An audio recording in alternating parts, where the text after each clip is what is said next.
You're planning to buy or possibly start a cafe. What are some of the things you'll need to know to help you make that decision?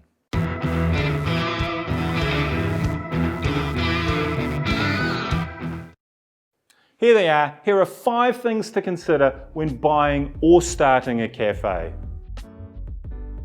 Number 1, location. Research the area where the cafe will be situated. Is it in a busy town centre, maybe close to a university, or near an industrial or business park, somewhere where there's a lot of foot traffic? Cafes are reliant mostly on walk-in trade, or else they need plenty of street parking. So you need to ensure you're in an area that sees lots of people pass by on a daily basis. A good location is going to be the key to the success of the cafe. Your business needs to be visible to passing trade so your customers are drawn in as they pass by. Now, if you're not on the main walkway or street, you need to look at boards and signage to draw in your customers. The wrong location could be the difference between success and failure. Number 2, design and size of the premises. With a cafe, there is no specific design that you need to work with. A cafe can be run from a tiny area to a large 200 square metre space, quite successfully. What you need to look at is if you can cater to your customers' needs, whether it's a takeaway coffee or a much larger sit-down cafe, maybe for upmarket dining.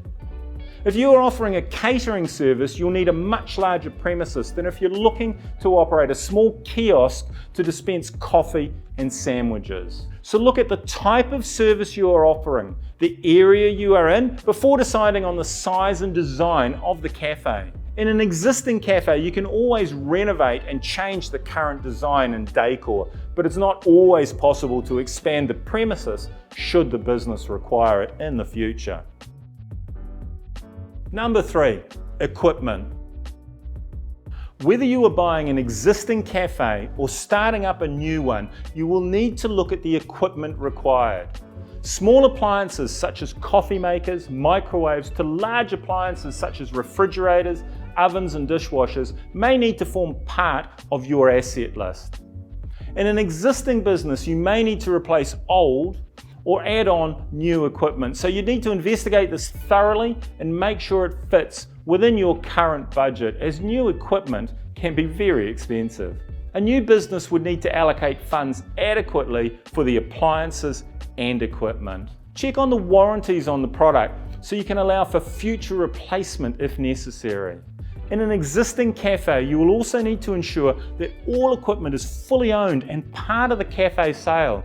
There may be items on hire purchase agreement, and these may not necessarily be sold with the business. Check on whether you need to insure items and the costs for this insurance. You'll also need to take into account storage containers, cutlery, crockery, and so forth, all dependent on the size and type of cafe. Number 4, leases. Are you buying the premises with the cafe as a freehold going concern, or is the cafe in rented premises? Most cafes are operated from rental premises, and you would need to have permission to rent the premises from the existing landlord before you take over the business. Now, this is usually called landlord's consent and is done as part of the sale process. Cafes that are on rented property should be sold with the right to lease the premises already arranged, so make sure your lawyer checks that. Check on the length of the lease. Are you taking a new lease or being assigned the current one? Now, a longer lease period is preferable, usually around 8 years in New Zealand, especially if you are purchasing the business using a bank loan, as this shows long-term commitment. Number 5, profits and loss. When it comes to the crunch, the bottom line is what matters when you're looking at buying a cafe, or any business for that matter. You want to know how much profit the business is likely to make. You must check the information given in the business for sale advertisement. The best practice would be to examine at least 2 to 3 years' financials to ensure that you know exactly what you're getting. If the books do not appear to reflect what you see, make sure you ask detailed questions. Perhaps watch the business in operation for a period of time and speak to your broker and your accountant about other ways of determining whether the figures presented are authentic or not. There are many other aspects you would need to look into, such as ensuring all permissions and licenses are in place, that the business is in good standing with their suppliers and customers. Now you can do that with Google online reviews, those kind of things, that the premises is registered correctly. Does the business utilize and embrace online marketing and so forth before taking ownership? You need to ask as many questions as you can and bring in professionals as required to ensure you are getting exactly what you are paying for. Once you've taken ownership, the success or failure of the business becomes your responsibility.